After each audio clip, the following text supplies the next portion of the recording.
vous avez encore des cailloux dans la poche. Vous allez entre les deux banderoles qui ont été pendant des années au pied des Coupes du Monde. C'est juste derrière vous pour le déposer, pour faire ce cairn, ce petit monument en pierre qu'on a dans nos montagnes depuis de nombreuses années, qui nous permet de retrouver notre chemin. Voilà, dans quelques instants vont ici se trouver des personnes qui vont rendre hommage à David, avec bien évidemment des vidéos, des photos, retraçant tout ce qu'il a fait, tout ce qu'il nous a fait vivre, tout ce qu'il nous a apporté dans cette vallée, dans ces vallées, devant nos télés, et puis dans le monde entier. Je voudrais tout simplement, avant de commencer ces hommages, vous demander de faire comme vous l'avez fait quand vous étiez devant votre télé, quand vous étiez dans les raquettes d'arrivée de Coupe du Monde, pendant un peu plus d'une minute, une descente, de donner de la voix et de taper très très fort dans les mains, s'il vous plaît. C'est à vous, allez-y, allez-y, on lâche pas, allez-y.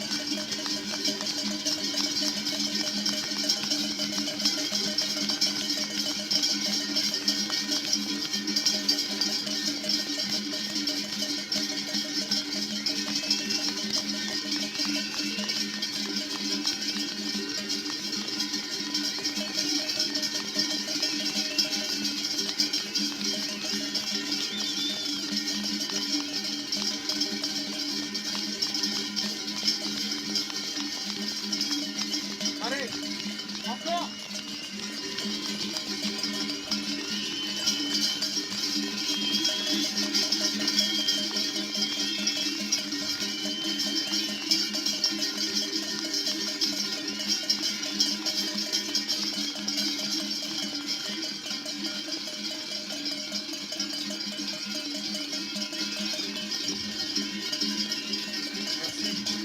Merci beaucoup.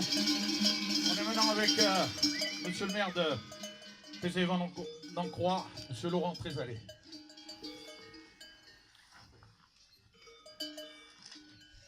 Merci à tous d'être venus témoigner votre soutien à la vallée de Pézéval-Landry et surtout à la famille de David. C'est dans ces moments durs que l'on voit la solidarité montagnarde. Tout dans l'organisation, tant dans l'organisation que dans la chaleur que vous apportez à la famille aujourd'hui. David, tu as porté sur la scène internationale le nom de Pézéval-Landry et les valeurs qui vont avec. C'est les valeurs de la vallée et c'est les valeurs de ta famille. On ne pouvait rêver d'un meilleur ambassadeur. Au nom de Pézéval-Landry, je te dis merci et j'apporte notre soutien à tes proches aujourd'hui comme demain.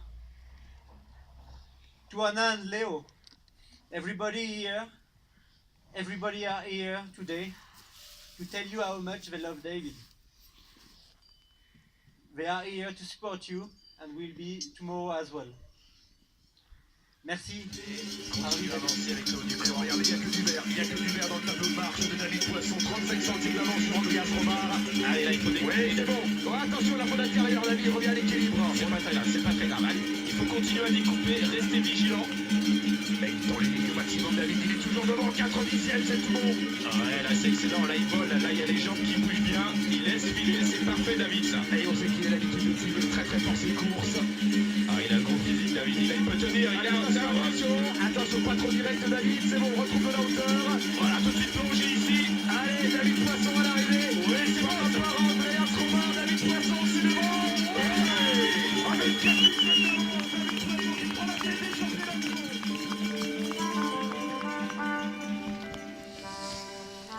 David, ces images remarquables que nous venons de voir illustrent rapidement la quinzaine d'années que tu as passé au sein de l'équipe de France de ski. Ces images retracent ta vie de skieur, ta vie d'athlète de haut niveau, ta vie de champion.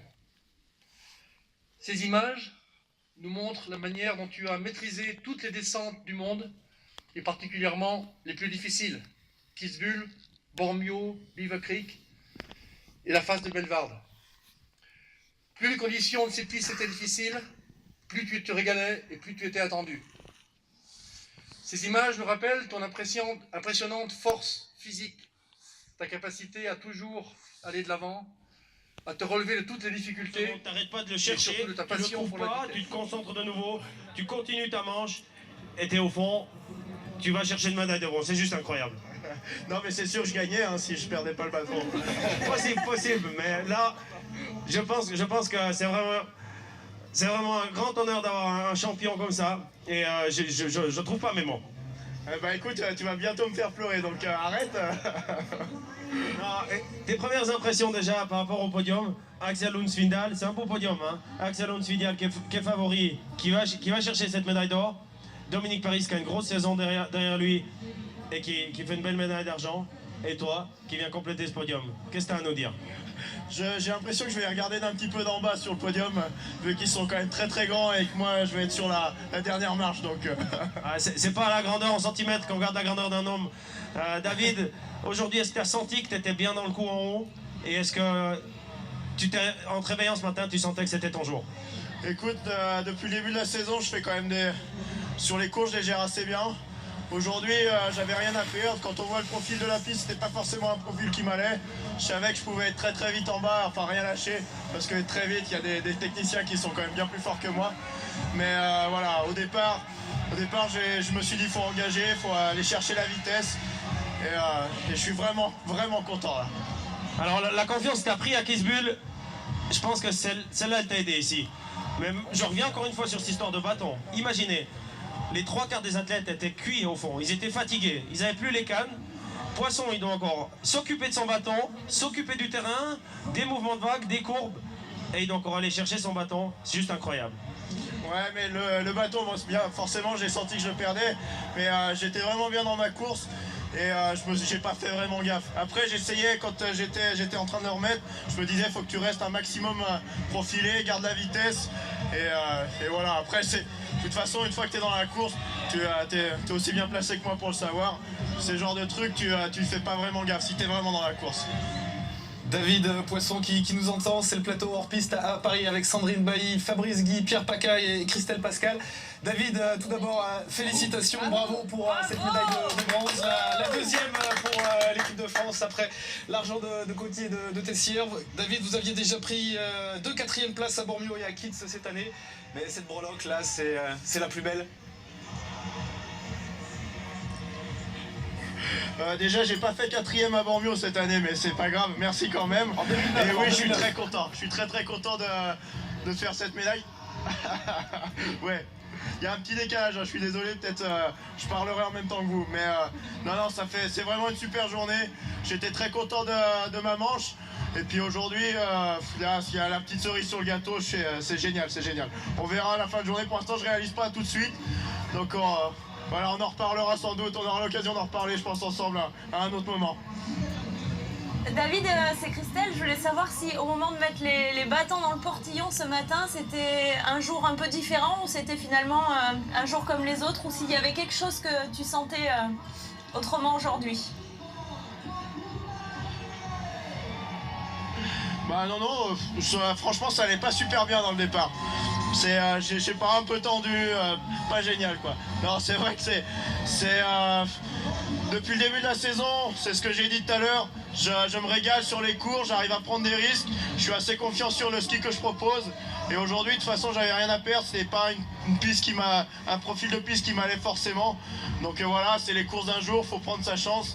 Et généralement, dans ces conditions, j'arrive à sortir mon épingle du jeu, donc je suis content. Est-ce que quand tu as perdu ton bâton, tu t'es dit c'est cuit pour moi ou tu n'y pensais pas du tout et tu étais que dans la recherche de reprendre ce bâton? Est-ce qu'à un moment donné, tu as douté? Eh bien, en fait, vous avez pas du tout écouté ce qu'on a dit juste avant avec Didier, quoi. Je pense que David, il faut aussi relever que la performance d'ensemble, depuis en haut, elle était exceptionnelle. C'était du ski posé, t'as balancé du gros et ça a passé. On t'en met un petit peu avec ce bâton. Je sais que voilà, t'es content d'avoir réussi à manager cette fin de course, mais bravo pour la manière de skier du haut en bas. C'était vraiment du grand David. Merci beaucoup. Merci beaucoup Didier Cuche et David Poisson. Félicitations donc pour cette magnifique médaille de bronze sur la descente. Ça va être le feu, la fête, la fiesta à Pézet-Valandry. Et j'imagine au Club France ce soir à Schladming, une deuxième médaille donc pour le clan réunis avec toi. Allez. Une fois de plus, tu nous rassembles tous. Sportifs, fans, amis, du plus jeune au plus âgé, autour de la même passion, le sport. Pour plus d'une génération, tu resteras un modèle. La personne qui rendait notre patelin paumé du fin fond de la Savoie, avec plus de vaches que d'habitants si fiers. Pour nous, les jeunes de la vallée, tu étais un guide. Ton exemple nourrissait notre espoir d'un jour réussir à marquer le monde du ski. À travers ton parcours, le rêve d'arriver à ce niveau devenait possible. Tu nous as transmis ta passion pour la glisse, ton plaisir de skier, ton sens du partage. On s'identifie à toi. Lors de tes courses, on était tous là pour te regarder, pour te supporter et vibrer pour toi. Chaque descente, un même rituel. Courir pour rentrer du club et sauter devant la télé pour voir la descente.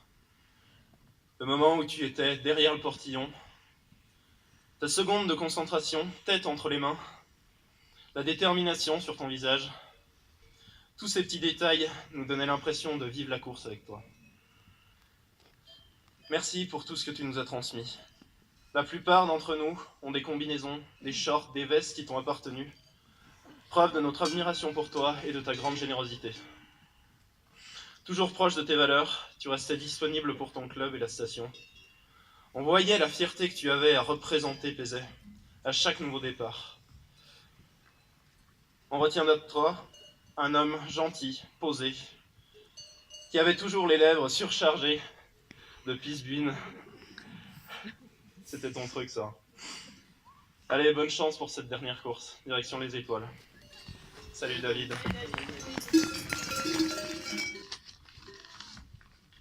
C'est bien la première fois que j'ai... Je savais pas que tu savais écrire comme ça quand Ah même. ouais, tu vois. David, j'ai retenu quelques tranches de vie et de ski. Toi qui aimais tant ce sport.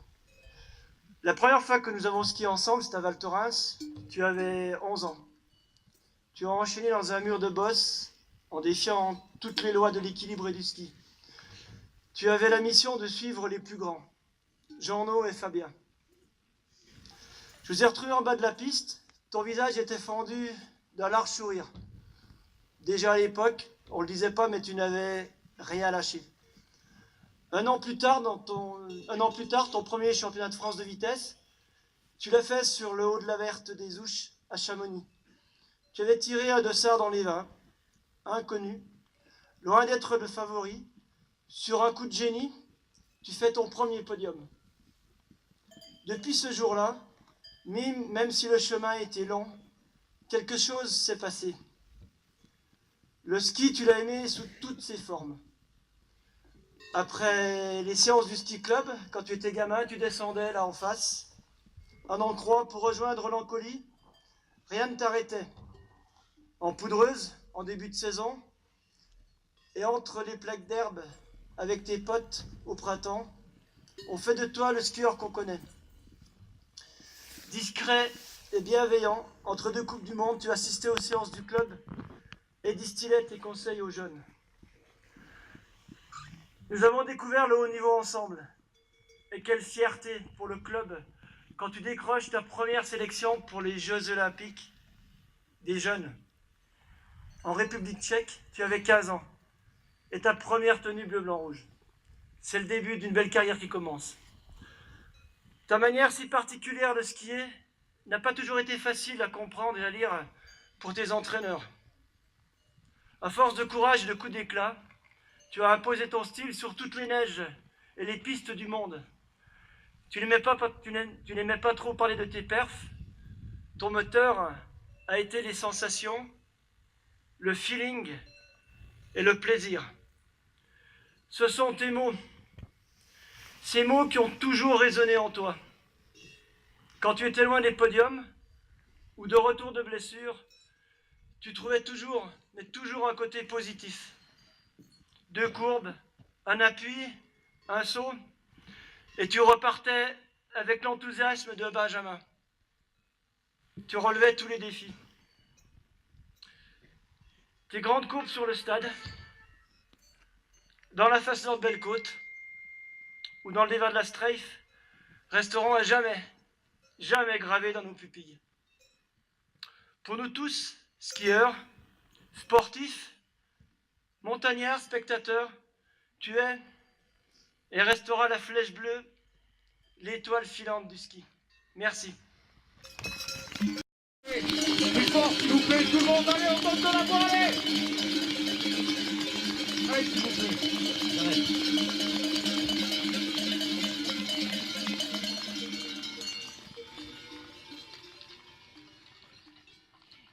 Bonjour à tous. Je vais essayer d'être forte encore une fois, mon David. Enfin, forte pour toujours. Face à ce site majestueux, face à cette foule immense, face à cet élan extraordinaire, face à ces témoignages tous tellement émouvants, face à cette empreinte indélébile à jamais, face à cette richesse que tu nous laisses, face à l'immensité, à ta passion, face à l'exploit, face à l'humanité de ton regard, face à ton sourire, face à ta force, face à notre fierté, face à toi, mon fils, je pourrais presque me laisser aller à l'idée, à la sensation que ta mort est grande et pure, comme ces glaciers qui nous entourent, mon amour.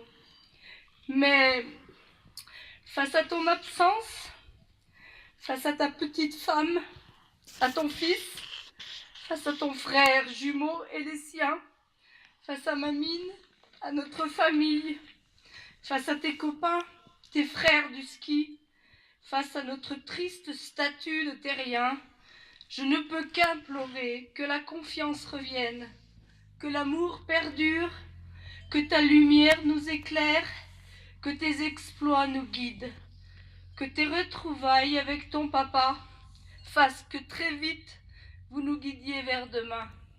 Je vous aime, mes grands hommes, je vous aime, mes petits hommes et mes grandes femmes.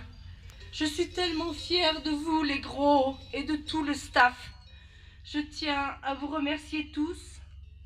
Soyez fiers d'avoir fait un bout de chemin avec Caillou et de lui avoir rendu hommage avec tant de ferveur. Nous avions tellement raison de vous faire confiance. Bravo et respect aux organisateurs. Mon éternelle, mais vraiment éternelle reconnaissance à la grande famille du ski et tout particulièrement Fabien Saguez. Pardon. Pour presque finir, je voudrais dire pardon à vous, tous les animaux de cette vallée qui étiez en mode endormissement. Pour le vacarme que les copains de David vont faire pour lui, ce sera à la hauteur de leur peine. Merci pour toutes ces fleurs blanches immaculées, nous les gardons avec nous, c'est trop beau. Merci à vous tous de vous être déplacés dans cet endroit magique. Alors je vais juste redire salut Caillou, Harvey, pas David, ciao bolide, bye papa, à jamais dans nos cœurs. Merci.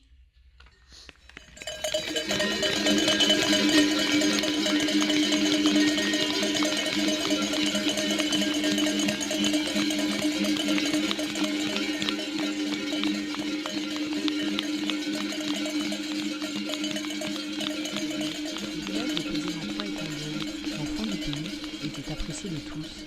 En ce dimanche, famille, amis, collègues, habitants se sont retrouvés dans un cadre majestueux pour rendre hommage à leur champion, au pied des montagnes, dans la vallée de Rosuel.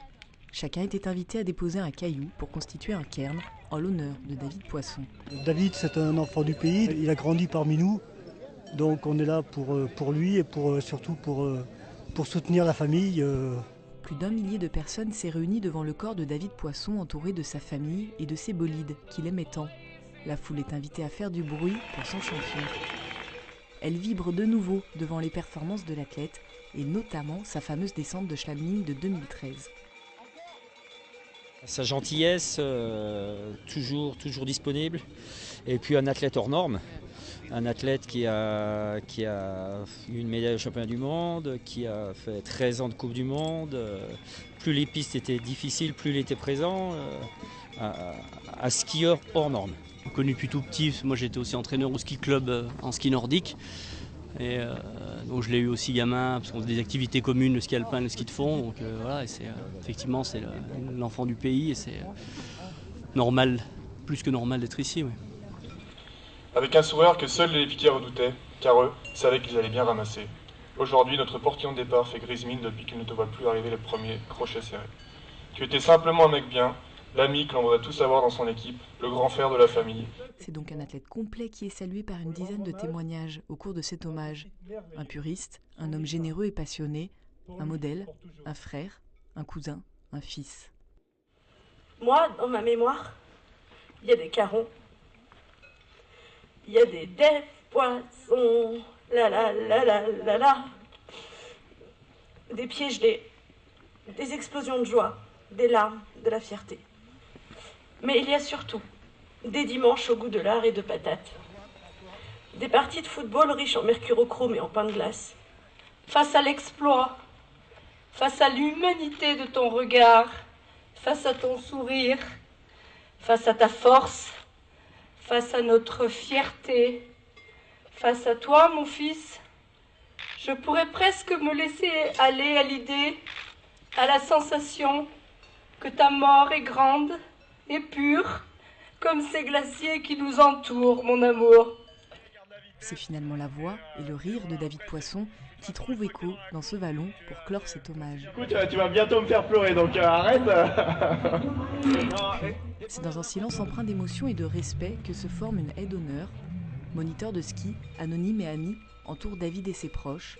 Les obsèques auront lieu dans quelques jours, dans la plus stricte intimité familiale. Alors moi j'ai toujours vécu ici, même si je suis né à Annecy. Ma vie est ici et en aucun cas j'aimerais en partir. Et on a ces valeurs ancrées, la valeur de la famille ici. Et puis moi je suis tombé dans le ski en étant petit. Le ski ça reste ma vie, la montagne ça reste ma vie et que je vois pas meilleur endroit pour pouvoir vivre cette vie-là, quoi. Je suis rentré au ski club à 8 ans, je pense, à Pézet. C'est vrai que généralement quand t'es gamin, quand tu rentres au ski club, c'est plus pour être avec les potes, pour être avec... En plus moi j'ai un frère, il a juste 1 an de plus que moi, donc toute la clique d'amis que j'ai ici sont un petit peu plus âgés, 1 an ou mon âge, mais c'était surtout la génération au-dessus. Et j'ai toujours voulu les suivre parce que c'était avec eux qu'on s'amusait, quoi. On a toujours été considéré comme un petit ski club à Pézet. Du coup, on a beaucoup appris sur l'amour du ski en général. La compétition, oui, parce que ça marchait pas si mal et parce que j'aimais ça et parce qu'à un moment, je suis un compétiteur. Mais on a vraiment été baigné dans cet amour et d'apprendre la montagne et le ski. Je me rappelle que même assez tôt, c'est des choses qu'on fait peut-être plus maintenant, mais on nous emmenait en forêt, en poudreuse dès qu'on pouvait. On n'était pas forcément focalisé sur la compétition et sur le slalom. Et je trouve que, sur ma génération, même quand je vois mes copains qui n'ont pas forcément réussi en compétition, c'est des vrais amoureux de ski. Et ça, je pense que c'est indispensable. Et aujourd'hui, on voit, ils sont tous restés dans la vallée, ils font tous ou moniteur ou ils se régalent sur les skis. Et ça fait partie de nous, quoi. Tout le monde nous demande si en étant montagnard, on mange des fondus et des raclettes tous les jours. Non, on en mange sans doute même moins que certains touristes. Par contre, hier, on était ici, on avait un repas de famille. Ils ont sorti un reblochon, ce qui est tout con, mais t'es là, t'y touches pas. À midi, j'ai pas pu m'en empêcher, j'ai sauté dessus. T'as juste des envies comme ça qui reviennent. Et c'est tous ces produits de terroir. Et voilà, ça fait du bien. Tu te ressources.